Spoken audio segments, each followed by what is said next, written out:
안녕하세요. 새 아이와 열심히 살고 있는 40대 여자입니다. 받은 상처는 모래에 기록하고 받은 은혜는 대리석에 새기라는 말이 있죠. 상처는 본인을 위해 빨리 잊어버리되 받은 은혜는 결코 잊지 말고 은혜를 베푼 사람에게든 아니면 나와 같이 그 은혜가 필요한 사람에게든 베풀어야 한다고요. 근데 저는 이 말을 다 이해하기 어렵던 어렸을 때부터 받은 상처를 대리석에 새기고 받은 은혜는 모래 위에 새기던 그런 아이였습니다. 아니, 오히려 제가 세상에 태어나 받은 은혜가 거의 없는 거나 마찬가지라 생각을 했죠. 제가 초등학교에 들어가기도 전에 제 부모라는 사람들은 이혼을 했습니다. 서로를 버렸고 그뿐만 아니라 둘 다 자식인 저를 버렸어요. 이제 얼굴도 목소리도 가물가물한 어머니는 바로 집을 나갔고 아버지는 삶에 대한 의지를 놔버렸죠. 어느 순간부터 저는 아버지가 집에서 술만 마시는 모습만 보게 됐고 아버지는 일도 나가지 않았습니다. 집에는 퀴퀴한 먼지와 함께 아버지가 비우는 술병이 쌓여갔죠. 그런 곳에서 저를 구해주신 게 바로 할머니입니다. 아버지가 수두에 걸려서 아팠던 제가 귀찮았던 건지 할머니 댁으로 보낸 후 아예 저는 할머니 댁에서 지내게 됐어요. 할머니는 고열에 시달리는 저를 밤낮 없이 간호해 주시면서 우셨어요. 더 일찍 구해주지 못한 게 미안해서 손녀를 안고 우시는 할머니의 눈물이 얼굴에 난 주름을 따라 흐르던 게 지금도 아직 기억이 납니다. 우리 불쌍한 미옥이 이 할미가 미안하다. 미안해. 그래도 지 자식은 잘 키울 거라고 생각했는데 할머니가 우리 미옥에 늦게 데려와서 참말로 미안하다. 말 그대로 저는 할머니께 구원을 받은 거나 마찬가지였어요. 한창 부모 곁이 가장 좋았을 나이에도 아버지가 저를 할머니에게 버리고 간 게 그렇게 좋았습니다. 할머니와 함께 살면 배가 고파서 찬밥을 남은 김치국물에 비벼서 먹지 않아도 됐고 매일 하루 삼시세끼 따뜻한 식사를 할 수 있었으니까요. 그리고 무엇보다 부모도 한번 따뜻하게 안아준 기억이 없는 저를 제 몸이 잠깐이라도 식을 새 없이 꼭 껴안아 주시던 게 바로 할머니였으니까요. 얼마나 할머니하고 사는 게 좋았냐면 매일 밤마다 할머니가 제 가슴을 토닥여주는 온기에 잠에 들면서 부디 아버지가 저를 다시 데리러 오지 않았으면 그냥 이대로 나를 버리고 나와 할머니가 없는 곳으로 사라져 버렸으면 했습니다. 그 당시 제 마음속에 있던 상처와 원망의 무게가 그 정도였어요. 근데 그런 소원이 무색하게 다시 아버지가 저와 할머니 앞에 나타났습니다. 저를 버리고 나서 1년이 조금 넘었을 때죠. 그냥 나타난 것뿐만 아니라 살던 집을 날렸다고 아예 할머니 집에 얹혀 살기 위해 온 거였네요. 근데 불행인지 다행인지 그 인간이 할머니 집에 얹혀 살긴 했어도 집에 들어오는 날은 적었습니다. 며칠은 막노동한다고 며칠 동안 공사판 컨테이너 박스에서 지내면서 집에 들어오지 않고 또 다른 며칠은 그렇게 번 돈 쓴다고 돌아다니느라 들어올지도 않았죠. 근데 차라리 그렇게 본인이 번 돈 늙은 어머니와 어린 자식 줄 생각도 없이 본인이 다 쓰는 게 나았어요. 돈 없다고 돈 달라고 집에 기어들어와서 할머니가 돈을 내어줄 때까지 괴롭히는 꼴을 보다 보면 초등학생인 나이에 저 인간이 내 아버지라는 게 끔찍할 정도였으니까요. 저는 초등학교 다닐 때 과학 시간을 제일 싫어했는데 그때 유전자에 대해 배웠었거든요. 애들이 배우는 내용이니 그냥 자식의 기질이나 외모가 부모를 닮는다는 간단한 내용이었죠. 학교에서 그 내용을 배웠을 때는 어린 나이에 좌절할 수밖에 없었어요. 내 부모라는 사람들은 나를 버렸는데 내 외모도 성격도 그 사람들에게 물려받았기 때문에 비슷한 인간이 될 수밖에 없다는 얘기로 들렸거든요.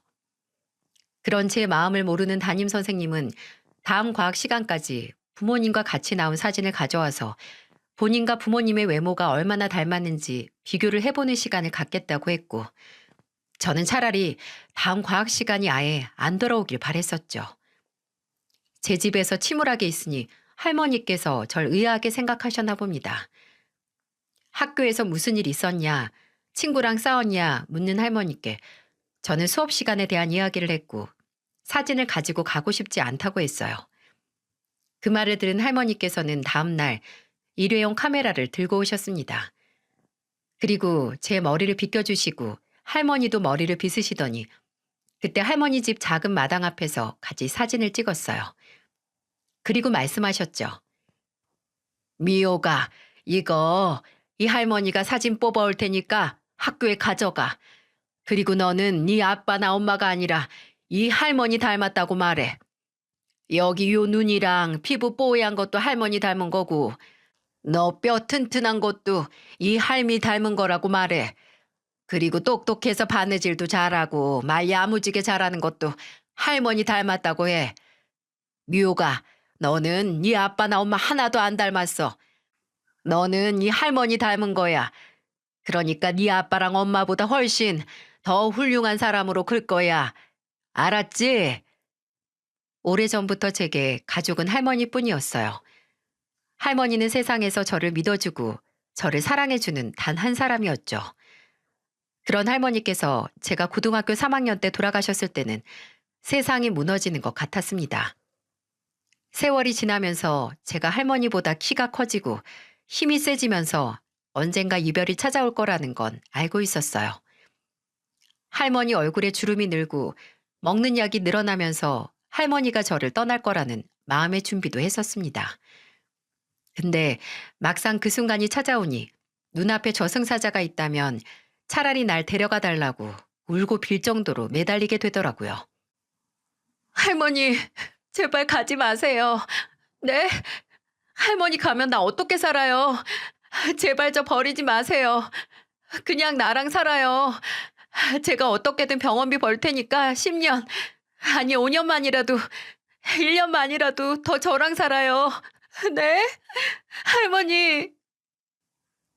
나중에 생각해보면 그런 제 모습이 임종을 앞둔 할머니에게도 죽어서도 사라지지 않은 마음의 짐이었을 겁니다.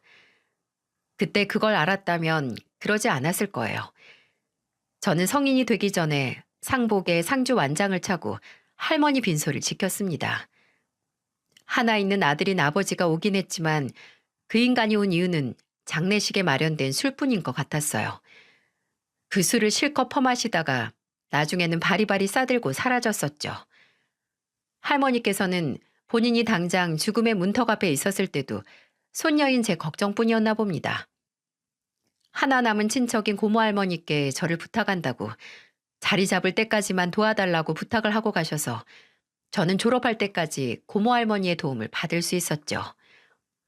제가 악착같이 사회에서 자리를 잡으려고 발버둥 친 건 어떻게든 먼저 가서 저를 보고 있으실 할머니의 믿음을 지키기 위해서도 있었어요.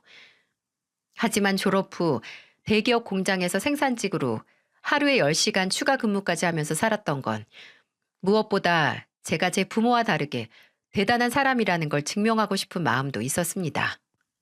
대리석에 내가 받은 상처와 원망을 새기면서 나를 버린 걸 후회하게 할 만큼 잘 살아낼 거라고 다짐했죠.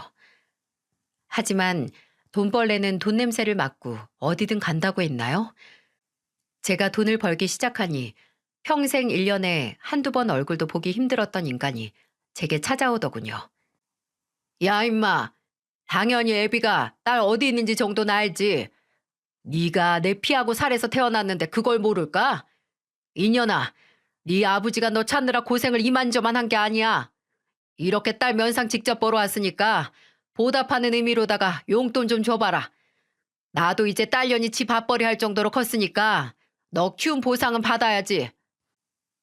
처음에는 찾아오면 조금이라도 현금을 지어주고 몇 초라도 빨리 보냈습니다. 그냥 그 인간이 본인을 제 아버지라고 칭하는 꼴을 보고 싶지 않았거든요. 근데 그건 그때 찬란한 효과가 있었을 뿐 길게 본다면 제게 치명적이었던 실수였어요. 몇 번 돈을 받아보니 제가 그저 돈 나오는 구멍, 황금알 정도는 아니더라도 끊임없이 달걀을 낳는 거위로 보였나 봅니다. 정말 시시때때로 찾아와서 돈을 달라고 하더군요. 나중에는 참다 말했어요. 염치가 있냐고. 고열 때문에 헛것까지 보던 나 귀찮다고 할머니 집에 맡긴 인간이 무슨 낯짝으로 아직까지 내 앞에 나타나 키워준 값 하라고 하냐고요. 내가 키워준 보답을 해야 하는 건 당신이 아니라 날 키워준 할머니라고 말입니다. 그 말을 들은 그 인간은 이런 궤변을 했습니다. 본인이 없었으면 네가 그 할머니 밑에서 자랄 수 있었을 것 같냐고요. 네 할머니가 내 어머니인데 네가 내 딸인 덕에 할머니랑 살 수 있었던 거라고요. 참담했습니다. 평생 애비 노릇 한 번 안 한 인간이 내세울 거라고 그딴 말을 한다는 게 말이죠.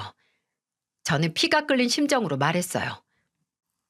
애초에 내가 당신 딸로 안 태어났으면 이렇게 안 살았지. 차라리 안 태어나고 당신 같은 인간이 내 아버지인 거 몰랐을 거 아니야. 아마 아버지 때문에 받은 상처를 새긴 것만 해도 대리석 위가 빼곡하다 못해 자리가 남아나질 않았을 겁니다. 그 대리석 위에 단 하나뿐이던 할머니에게 받은 은혜를 새긴 곳을 찾을 수도 없을 것 같았죠. 근데 그러다가 할머니의 은혜 말고도 제가 대리석의 은혜를 새길 수 있게 해준 사람을 만났습니다. 바로 제 남편이었어요. 남편은 제가 일하던 공장에서 생산관리 직원이었는데 저보다 늦게 입사를 하긴 했지만 1살 연상이었고 제 상사로 들어온 거였어요. 하지만 신입이나 다름없어서 좀 어리숙하긴 했지만 꽤 빠릿빠릿하고 성실해서 공장 내에서 평판이 좋았고 또 금방 자리를 잡을 수 있었죠. 남편은 누구에게나 친절한 사람이어서 처음에 제게 다가왔을 때도 그냥 누구에게나 보이는 호의라고만 생각했어요. 그래서 남편이 그게 연애 감정이라고 제게 고백을 했을 때는 많이 당황을 했습니다. 솔직히 남편은 누가 봐도 괜찮은 사람이긴 했지만 그 당시 제게 그런 관심은 그저 부담이었어요. 당장 저 혼자 먹고 살기 바쁘고 세상에 나를 지켜줄 사람은 나 자신이라고만 믿어온 제게 새롭게 소중한 사람을 만드는 건 큰 모험이자 사치일 뿐이었거든요. 그래서 남편의 마음을 모른 척도 하고 또 거절도 해봤어요. 하지만 남편은 흔들림이 없었습니다. 의아했어요. 내가 뭐라고 저렇게까지 하나 그냥 다른 여자 만나면 될 걸 이라고 생각을 했습니다. 그리고 실제로도 그렇게 말했었고요. 내가 뭐라고 이렇게 쫓아다니냐. 시간 낭비하지 말고 더 조건 좋은 여자랑 연애하라고요. 근데 남편은 제 말에 약간 화가 난 사람처럼 말했어요. 미옥 씨가 뭐 어때서요? 그럼 난 미옥 씨처럼 뭣도 아닌 여자 따라다니는 속 없는 놈이에요? 자신을 그렇게 깎아내리면 자신만 깎아지는 게 아니라 미옥 씨를 아끼는 사람들의 마음도 깎아지는 거예요. 그러니까 그러지 마요. 그때 처음으로 생판 남에게 기대고 싶고 또 기대를 하고 싶었어요. 나도 한 번쯤은 쉴 수 있지 않을까 하는 생각이 들었습니다. 지금 내 처지 때문에 또다시 포기하면 나중에 후회할 것 같아 저는 제게 내밀어진 남편의 손을 잡고 저희는 연애를 시작했어요. 남편에게는 늘 좋은 모습만 보여주고 싶었어요. 보여줄 것도 없지만 내 인생에 있어서 구질구질한 모습을 보여주고 싶지 않았습니다. 그러니 연애할 때 남편과 함께 제 아버지라는 인간을 마주했을 때는 그냥 땅으로 꺼지고 싶었죠. 남편이 늦은 밤 제 원룸 앞까지 저를 데려다 줬는데 그때 집 앞 공터에서 아버지가 담배를 태우고 있었어요. 거기가 가로등도 얼마 없는 어두운 곳이라서 처음에는 알아보지 못했지만 쇠가 녹슨 목소리로 이야 내 딸 미옥이 하고 불렀을 때는 등골이 서늘하다 못해 몸이 굳는 것 같았습니다. 아버지는 너 언제 집 열쇠 바꿨냐? 내가 딸네 집에도 못 들어가고 이 쌀쌀한 날 밖에서 기다려야 하냐고 하면서 바닥에 침을 뱉어냈고 저는 도망치듯 남편에게 인사도 못하고 집으로 들어갔어요. 나중에 만난 남편에게 처음으로 제 가정사에 대해 말을 해줬죠. 저는 남편이 제게 실망을 하거나 못해도 그전과는 저를 다른 눈으로 바라볼 수도 있다고 생각을 했어요. 근데 그 후로 남편은 저를 매일같이 집에 데려다 주기 시작했습니다. 그리고 만약 또 찾아온 아버지를 만나게 된다면 아버지를 설득하려고 했어요. 계속 찾아와서 자식한테 돈 가져가지 말라고 아직 한창 일할 때니 어디든 가서 돈을 벌라고 아버지에게 말했어요. 근데 그 인간이 생전 처음 보는 사람 말을 들을 리가 있나요? 네가 무슨 상관이냐? 남의 가정일에 간섭 말라고. 인연이 버는 돈 네가 가져가려고 지금 이러는 거 아니냐는 해괴한 말까지 짓거렸죠. 나중에는 남편도 그 인간의 아나무인에 질렸는지 설득을 그만두고 단호한 경고를 했습니다. 미옥이 알아서 잘 사니까 찾아올 생각하지 마세요. 낳아주면 부모야? 낳고 방치하고 제대로 된 관심도 사랑도 안 준 인간이 무슨 권리로 아직까지 찾아와서 딸한테 손을 벌려? 당신같이 빈대만도 못한 인간은 처음부터 자식을 못 갖게 해야 해.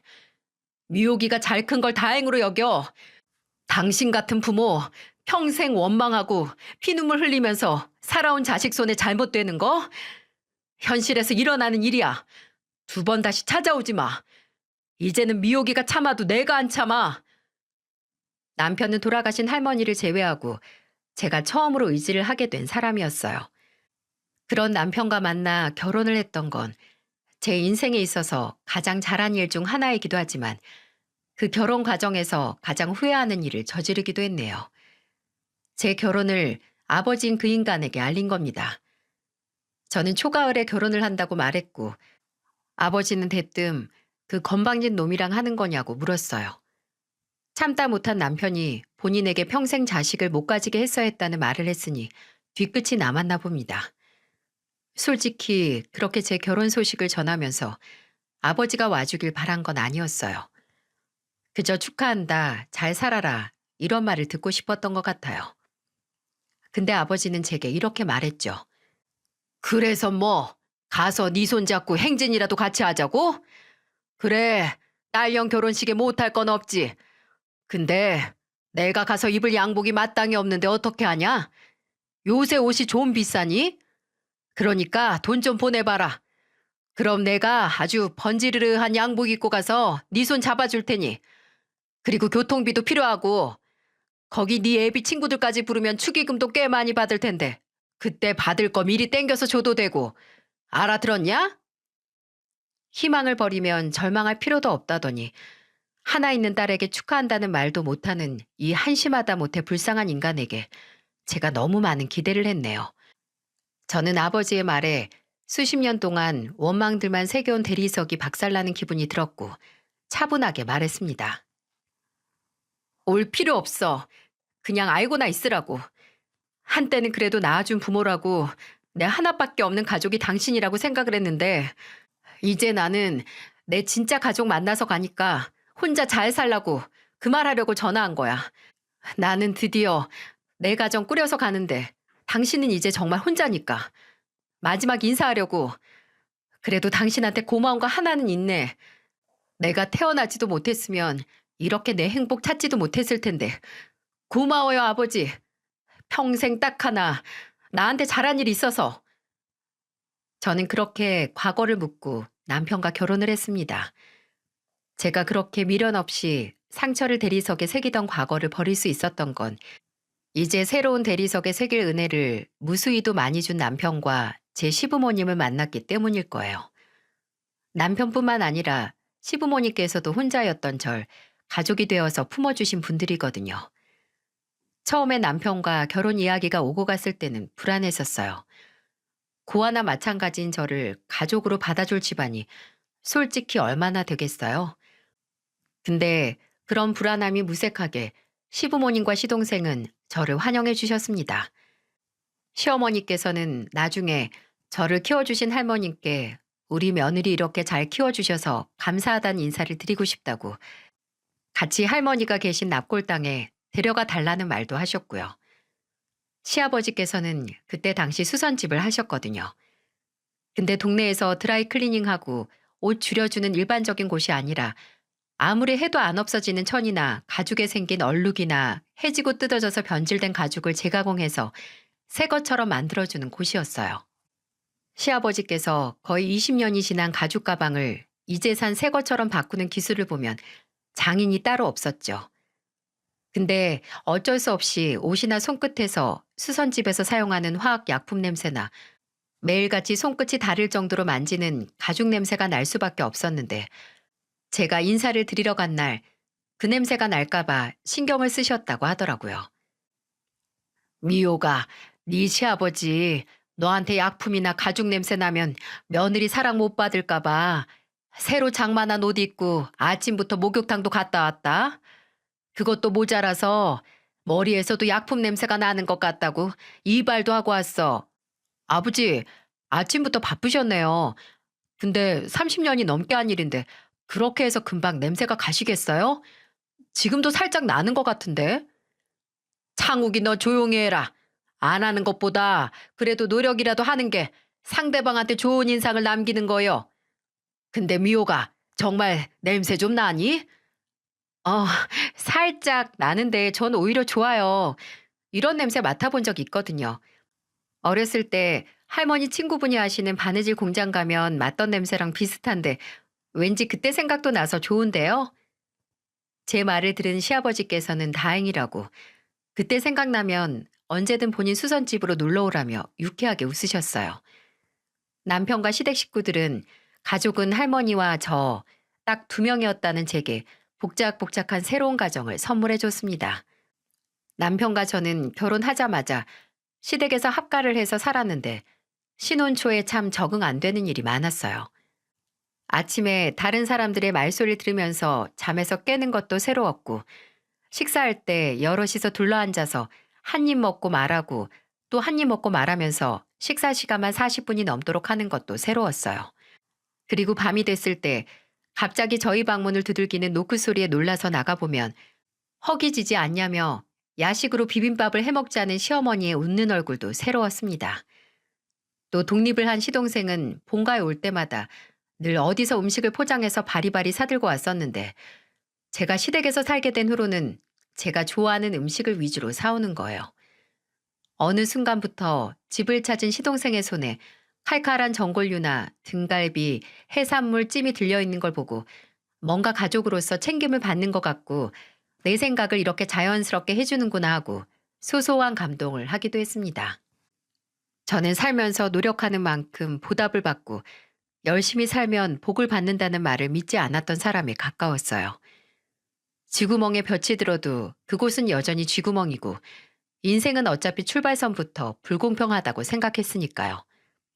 근데 남편과 결혼한 후에는 이렇게 행복하기 위해 그 고생을 한 건가, 그렇게 외로웠던 건가 하는 생각을 했어요. 그리고 늦게 만나게 된 가족들 틈에서 행복하다라는 감정이 느껴지면 늘 할머니 생각이 났었죠. 그건 지금도 그러는데 제가 행복하게 잘 사는 모습을 부디 할머니께서 보실 수 있었으면 했거든요. 아마 돌아가신 할머니의 임종 앞에서 이성을 잃고 울고불고 해서 할머니 마음을 속상하게 만들었던 게 죄책감이 돼서 남았나 봅니다. 그리고 중요한 순간마다 저희 할머니를 떠올려주는 건 저뿐만이 아니었어요. 저희 시어머니께서도 생전 만나보지 못한 저희 시어머니를 떠올려 주셨어요. 제가 첫 임신이 쌍둥이였는데 아무래도 배에 애가 둘인 만큼 참 고생을 많이 했거든요. 배에 무거운 추를 달고 땅속으로 꺼질 것만 같았고 잘 때도 몸도 마음도 편히 숙면을 취한 적이 손에 꼽을 정도였습니다. 심지어 그 힘든 10달을 버텨내고 출산을 했을 때는 쌍둥이들을 낳다가 골반골까지 골절돼서 퇴원도 못하고 몇 주 입원을 해야 했어요. 그때 매일 제 곁을 지켜주신 게 바로 저희 시어머니셨습니다. 시어머니는 출근을 하는 남편을 대신해 제가 입원한 입원실에서 저와 같이 살다시피 하면서 저를 돌봐주셨어요. 미옥이 너 산바라지 제대로 안 해주면 나중에 네 할머니께서 내 꿈에 나와서 혼내실걸? 애지중지 키운 손녀딸 며느리로 삼아놓고 제대로 돌보지도 않는다고. 네 할머니가 살아계셨으면 하셨을 일 내가 대신 하는 거니까 걱정 말고 너는 그냥 푹 쉬기나 해라. 어차피 너랑 나랑 집에 가도 쉬지도 못해. 애 하나 보는 것도 전쟁인데 아휴 둘이라니 지금부터 힘을 비축해 놔야지. 그리고 제가 병원에 입원해 있는 동안은 집에서 시아버지와 시동생이 남편을 도와 쌍둥이를 돌봐줬죠. 내 가족이 많아졌다는 걸 실감했던 순간이기도 해요. 남편이 출근해 있는 동안은 시아버지께서 수선집은 최씨 아저씨에게 맡기고 손녀들을 돌보셨고 남편보다 일찍 퇴근을 하는 시동생이 시댁으로 가서 시아버지를 도와 조카들을 봤죠. 사람은 나이가 들어 신체적인 성장은 멈추지만 정신적인 성장은 무한히 계속된다고 결혼하고 저는 참 많이 성장을 할 수 있었어요. 그래서 그런지 쌍둥이들이 3살이 되던 해 셋째가 생겼을 때는 마냥 행복했어요. 애 셋을 키우는 게 보통 일이 아닌데 아무래도 저와 함께 해줄 식구들이 많으니 그걸 믿고 욕심을 낼 수 있었나 봐요. 제 사연이 그냥 여기서 끝났다면 얼마나 좋을까요? 그 후로도 셋째를 낳고 남편과 시부모님과 시동생과 영원히 행복하게 잘 살았다고요. 하지만 제 충만했던 행복은 그리 오래 가지 않았습니다. 제가 임신 20주 정도 됐었을 때 생긴 일이었어요. 지금도 종종 그때로 돌아가서 미래를 바꾸고 싶다는 무의미한 생각을 하곤 합니다. 그날은 남편이 퇴근을 늦게 한 날이었는데 밤 9시 정도에 전화가 오는 거예요.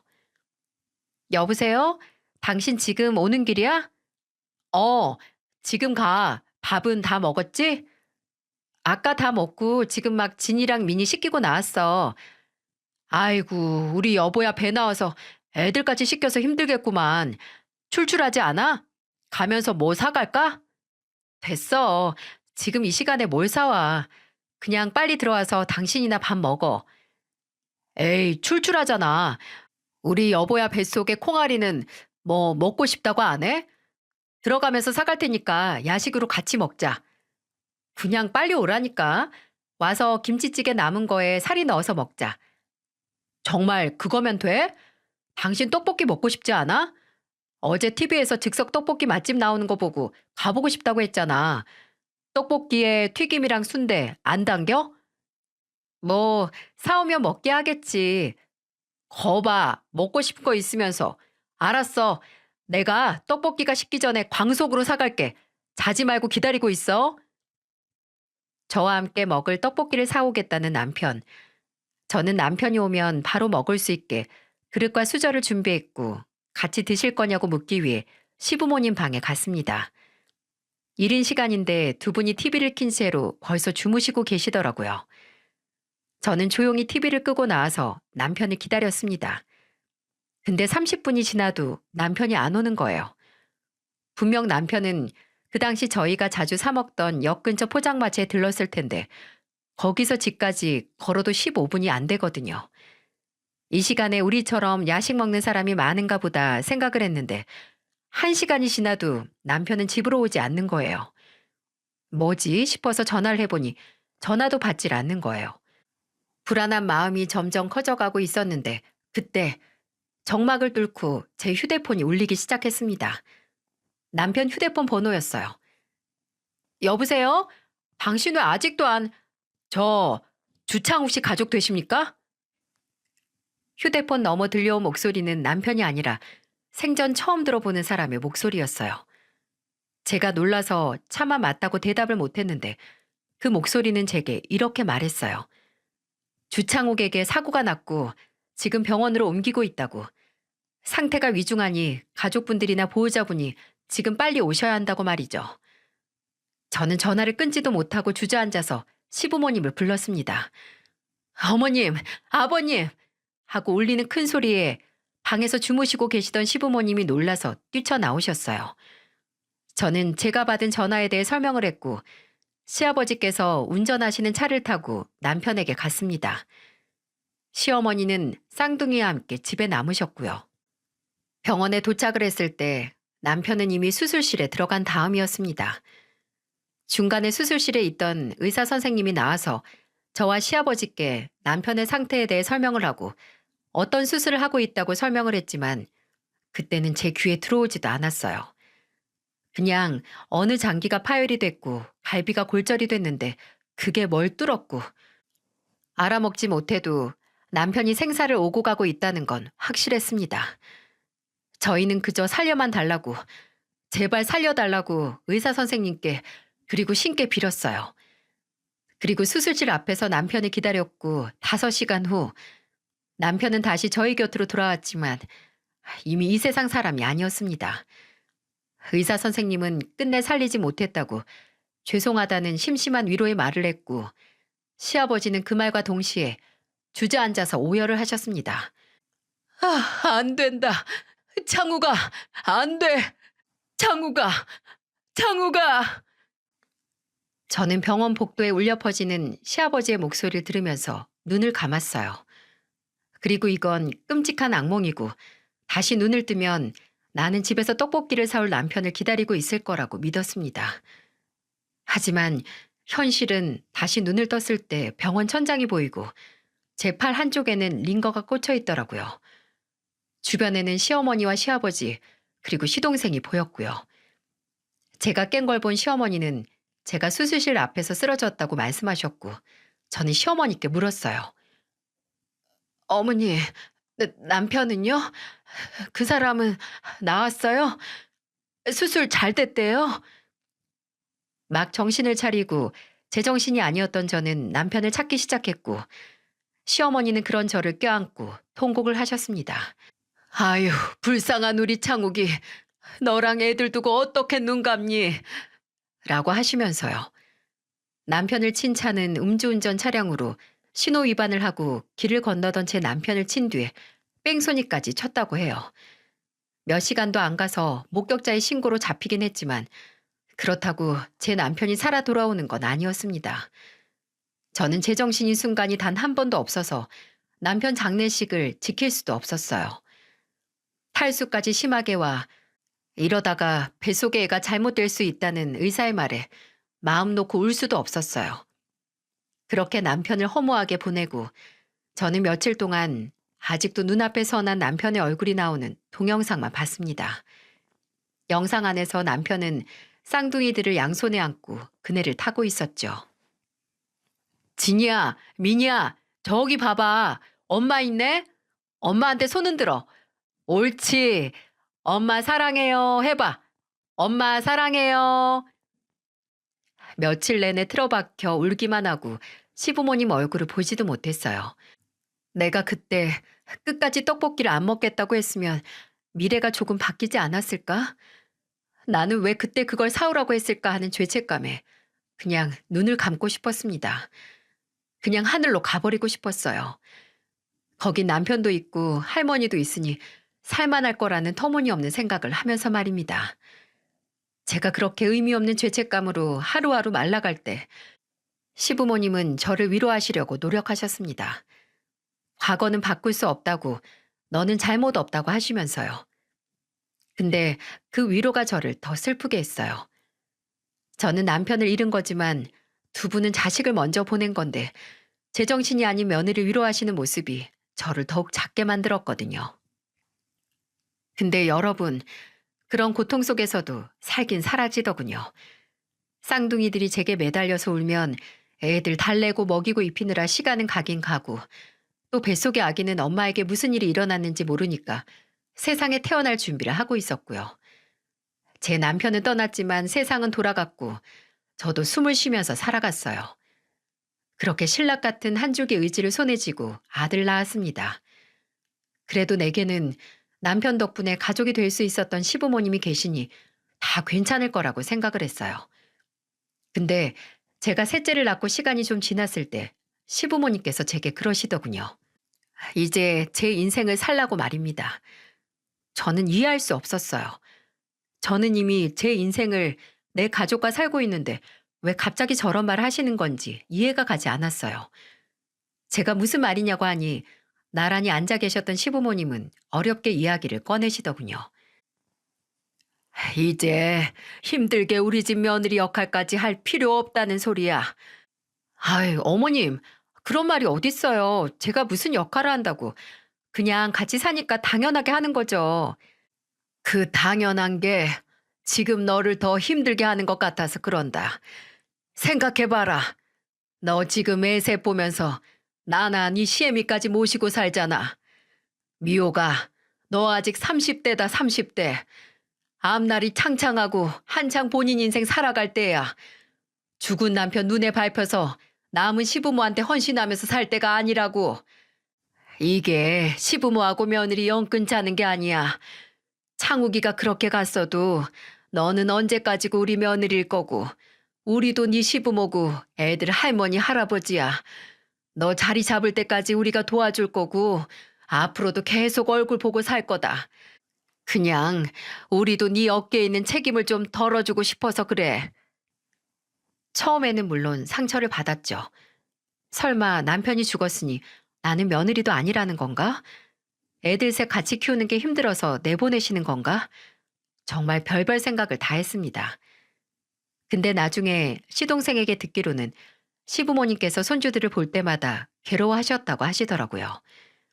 남편이 남기고 간 자식들을 보면 떠난 아들이 불쌍해서 견딜 수 없어 하셨다고 해요. 그 말을 듣고 이해를 할 수밖에 없었고요. 제가 어떻게든 과거를 잊고 남은 내 가족과 살아남으려고 하는 것처럼 시부모님도 떠난 아들은 잊고 남은 시간을 살아남기 위해 애쓰시는 거라고요. 그렇게 저는 시댁을 나와 애들과 함께 살기 시작했어요. 제가 계약직 일을 시작하자마자 나왔습니다. 시부모님은 그래도 몇 년은 생활비를 보태줄 테니 창욱이 보험금으로 살라고 하셨지만 괜히 집에 혼자 있으면 더 안 좋은 생각이 들 것 같아서 일찍 다시 일을 하고 싶다고 말씀드렸어요. 그래도 마음이 쓰이셨는지 제가 나가 살면서부터 매달 제게 생활비로 100만 원을 보내주셨습니다. 제가 괜찮다고 이제 안 보내주셔도 된다고 해도 시부모님은 애들 먹이고 입히는 데 쓰라며 한 번도 빠지지 않고 보내주셨어요. 저는 시댁을 나온 걸 후회하고 싶지 않았습니다. 시부모님의 결정이고 저 또한 그 결정을 따른 걸 후회하게 되면 괜히 남편의 죽음을 핑계 삼아서 안 좋은 선택을 한 거나 다름없을 거라는 생각을 했거든요. 저는 나름 아이들과 잘 살긴 했지만 나오고 나서 3년이 지났을 때는 한 번 크게 후회를 했었어요. 시어머니께서 돌아가셨을 때 말입니다. 저보다 더 남편의 죽음에 충격을 받으셨던 시어머니께서는 그 후로 건강이 안 좋아지시긴 하셨어요. 몇 번 쓰러지셔서 심장에 무리를 받기도 하셨지만 돌아가시기 며칠 전까지도 저희 집에 와서 손주들과 놀아주시던 분이었어요. 근데 그랬던 분이 심장마비로 먼저 떠난 아들을 따라가신 거예요. 결혼하고 긍정적이게 바뀐 제 성격이 다시금 피폐해질 것만 같더라고요. 그리고 더욱 시어머니의 죽음이 제게 큰 상처가 됐던 건 시어머니가 돌아가신 후에는 시아버지께서 제게서 멀어지기 시작하셨다는 겁니다. 원래는 애들 데리고 시댁에도 자주 갔고 또 시부모님께서 제 집에도 오셨었는데 시어머니의 장례식 이후로는 시아버지께서 이상하게 저를 피하시는 거예요. 그때는 은퇴해서 수선집도 접으신 분이 얼마나 바쁘시다고 며느리와 손주들에게 시간을 안 내주시나 했습니다. 그저 꼬박꼬박 매달 생활비 100만 원을 제게 보내주시고 제가 보내드리는 애들 사진이나 동영상을 보시고 영상 통화를 가끔 하는 게 다였어요. 제가 찾아간다고 해도 시아버지께서는 아니라고 애들 데리고 2시간 넘게 왔다 갔다 하는 게 보통 일이냐고 하시면서 만류하셨습니다. 시동생에게 혹시 시아버지께서 어디가 편찮으시냐, 무슨 일이 있냐고 물어도 시동생은 그저 시어머니가 돌아가신 후 성격이 좀 바뀌셨는데 걱정할 정도는 아니라고 그렇게만 대답을 했어요. 저도 참 빵점 며느리였던 게 그 말만 믿고 저 살기 바빠 시아버지께 소홀했다는 거예요. 그냥 전화 몇 번 드리고 애들 사진 보내고 하는 걸로 며느리 노릇 다 했다 생각을 한 거죠. 그런 제 안일함에 하늘이 벌을 내린 걸까요? 남편이 죽고 10년 후 그렇게 저를 만나주지 않으시던 시아버지께서 제게 갑자기 먼저 연락을 하셨습니다. 왜 그렇게 기다리던 시아버지의 연락이 하늘이 내린 벌이냐고요? 그게 마지막 연락이나 다름없었거든요. 그 당시 아무것도 모르고 전화를 받은 저는 어안이 벙벙한 목소리로 외쳤어요. 아버님, 어떻게 이렇게 오랜만에 먼저 연락을 하세요? 저번부터 제가 먼저 전화드려도 잘 받지도 않으셨으면서. 늙은이가 전화 소리가 잘 안 들리니 어쩔 수 없지. 어째 너하고 애들은 잘 지내니? 목소리가 밝은 걸 들으니까 잘 지내는 것 같구나. 저희 아들 똑같죠. 아버님은 건강하시죠? 다음 주에 제가 아버님 댁에 한번 갈까요? 늘 제가 먼저 간다고 해도 올 필요 없다고 하시던 시아버지께서는 그날도 제게 같은 말을 하실 줄 알았습니다. 근데 시아버지께서는 전혀 예상하지 못했던 말을 하셨어요. 그래, 우리 며느리 얼굴 한번 보고 싶네.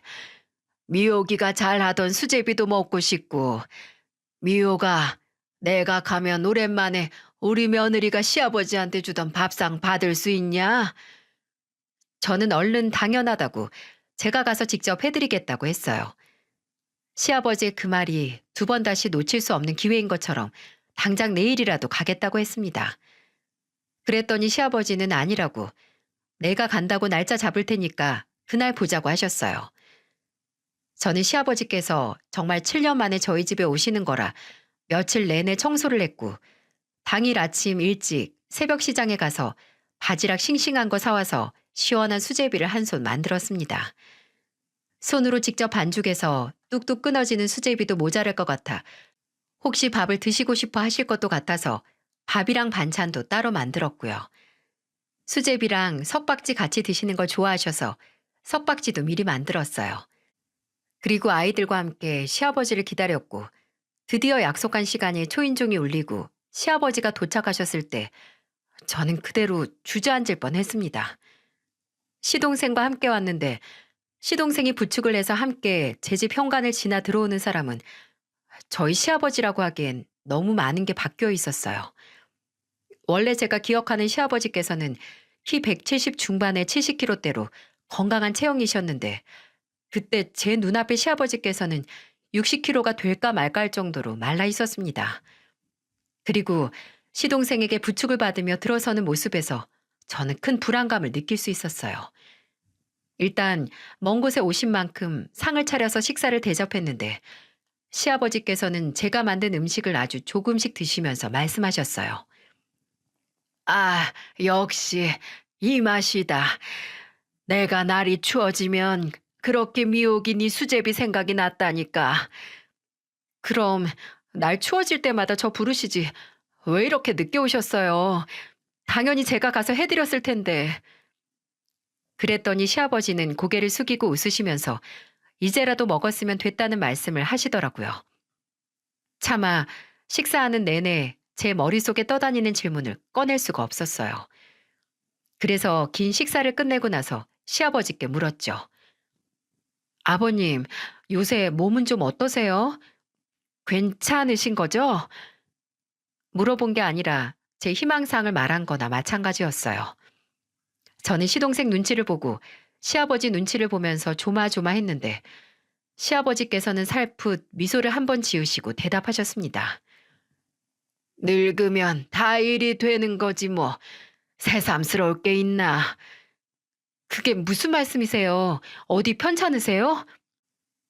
미호가 너나 나나 같이 소중한 사람 떠나보낸 거 알면서 이런 말 하는 게 참 미안하구나.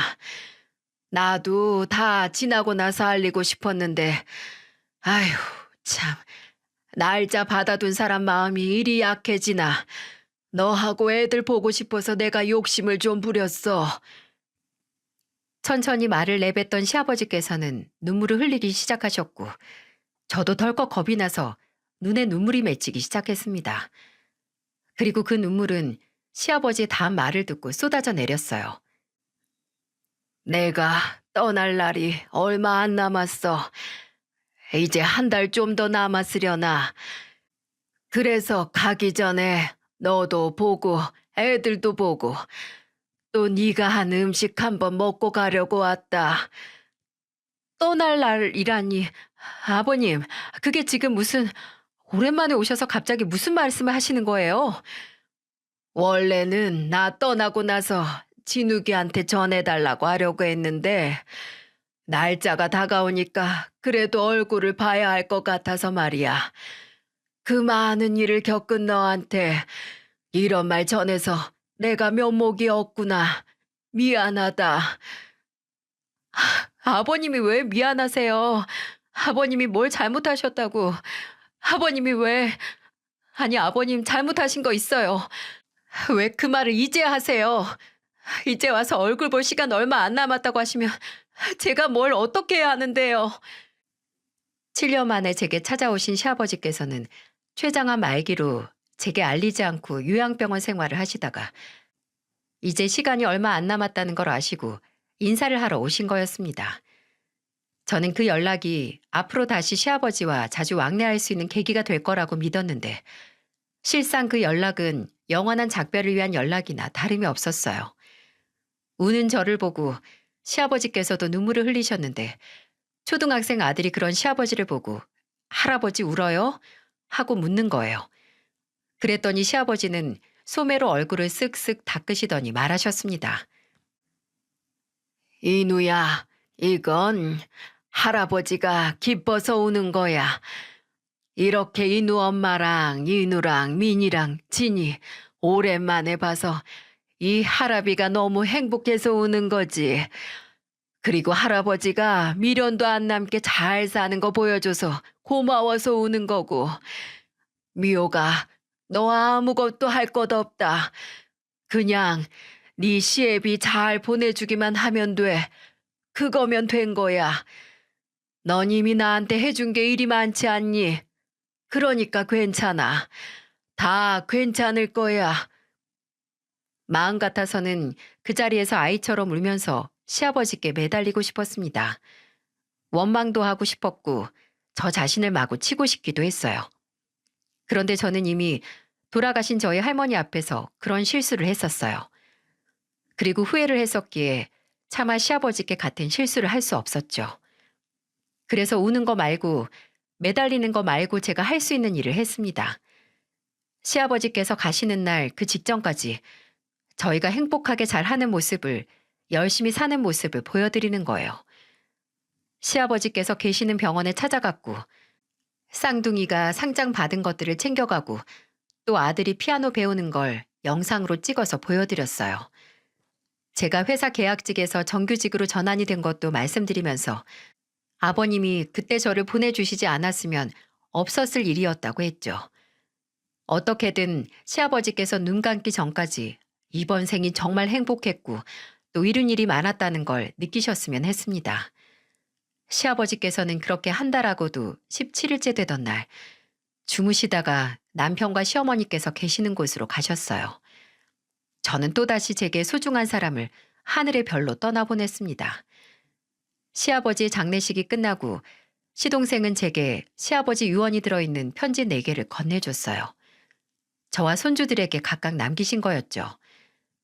손주들에게는 남편이 생전에 얼마나 너희를 사랑했는지 그리고 얼마나 훌륭한 사람이었는지 써두셨고 또 그런 아빠가 자랑스러워 할 수 있도록 꼭 훌륭한 사람이 되었으면 한다는 내용이 있었고요. 그리고 제게 남긴 편지에는 제가 처음 시댁에 인사를 드리러 간 날을 회상하시면서 서두를 시작하셨습니다. 미호가, 네가 처음 우리 집에 온 날을 기억한다. 나는 네가 나와 네 시애미에게 인사를 하는 순간부터 네가 우리 가족이 돼서 우리와 행복하게 살 거라는 걸 알았다. 야무지긴 했지만 종종 남의 눈치를 살피는 널 보면서 의아했지. 근데 그게 다 과거 남들보다 더 열심히 살아왔던 지난 흔적의 결과라는 걸 알았을 땐 네 시엠이 몰래 울기도 했단다. 그리고 그런 네게 나도 시엠이도 네 할머니께서 그러신 것처럼 든든한 방패이자 지원군이 되고 싶었어. 우리가 너한테 그런 존재가 됐었는지 잘 모르겠지만 부디 네가 우리와 사는 동안 조금이라도 안전하다고 생각하고 행복했었길 빈다. 편지에는 제 걱정과 제 행복을 바란다는 마음이 그득그득 담겨 있었습니다. 그 편지 한 통만으로도 저는 이미 시아버지의 마음을 다 알 수 있었어요. 근데 그뿐만이 아니라 시동생은 제게 시아버지께서 제 앞으로 2억이라는 유산까지 남기셨다는 거예요. 2억이요? 아니, 제가 그렇게 큰 돈을 어떻게 받아요? 그런 도련님은요? 도련님도 이제 곧 결혼해야 하는데 돈 필요하잖아요. 형수님, 저희 아버지께서 아들한테 아무것도 안 남기셨겠어요? 걱정 마세요. 아버지가 제목까지 다 남겨두셨으니까. 그러니까 아무 걱정 없이, 아무 부담 없이 가져가세요. 그건 아버지가 형수님한테 남기신 오로지 형수님하고 애들 몫이에요. 솔직히 저는 저보다도 시동생이 더 걱정이었거든요. 시동생은 30 후반까지 혼자 시아버지를 모시느라 결혼도 안 하고 있었는데 이제 시아버지께서도 돌아가셨으니 그 공허함을 어떻게 할까 걱정이 이만저만이 아니었어요. 저나 애들로 그 공허함이 메꿔지면 좋겠지만 그동안 거리를 두고 살았기에 시동생이 그걸 원하는지도 의문이었습니다. 근데 제 예상과는 다르게 시동생이 그러더군요. 앞으로 형수님과 조카들 인생의 한 부분으로 있고 싶다고요. 제가 이제 누가 있어요? 저 완전 거 하나 다름없는데 형수님하고 민이랑 진이랑 인우가 제 유일한 가족이나 마찬가지죠. 물론 형도 없고 부모님도 없어서 형수님하고는 남이라고 해도 할 말 없지만 그래도 저희 형이 목숨보다 소중히 생각했던 가족들 이젠 제 가족이라고도 하고 싶어요. 그러니까 제가 종종 찾아와도 내치지 말아주세요, 형수님. 저는 내가 왜 내치냐고 언제나 환영이니 오라고 했습니다. 애들도 삼촌을 좋아하고 저도 시동생에게 고마운 게 정말 많으니까요. 시동생은 아직 결혼을 안 하고 있지만 주말이면 종종 저희 집에 와서 저와 아이들과 함께 가족의 시간을 보내고 있어요. 얼른 시동생에게도 가정이 생겼으면 좋겠지만 지금은 이걸로도 만족하는 눈치라서 좋은 게 좋은 거라고 생각하고 있습니다. 저도 과거 가장 행복했던 순간을 함께 기억하고 나눌 수 있는 사람이 있어서 좋고요. 어쩌면 앞으로 많은 사람들에게 마음을 베풀고 살라는 뜻으로 제가 몇 년 되지 않은 그 짧은 시간 동안 인생에 있어서 가장 큰 행복을 누렸는지도 모릅니다. 남은 인생은 제가 할머니께, 남편에게, 그리고 시부모님께 받은 은혜를 다른 사람에게 나누고 살라고 말입니다. 언젠가 저도 저와 같이 사랑과 관심을 필요로 하는 사람을 만난다면 제가 가족들 같은 존재가 되어주고 싶어요. 지금은 그 관심을 제 아이들에게 쏟고 있지만 기회가 온다면, 아니 기회를 만들어서 제가 겪은 모든 기적 같은 일들은 다른 분들께도 나누고 싶습니다. 그리고 그 첫 발자국이 바로 사연튜브에 제 사연을 보낸 거라고 할 수 있겠네요. 여기서 많은 분들께 제 이야기를 전하고 다짐을 하면서 제 스스로에게 약속을 하고 있으니 말입니다. 이야기를 들어주신 여러분께 감사드립니다. 많은 분들이 대리석의 은혜를 새길 수 있도록 제 도움을 필요로 하는 사람들을 돕는 그런 인생을 살겠습니다. 모두 행복하시고 늘 건강하시길 기도할게요.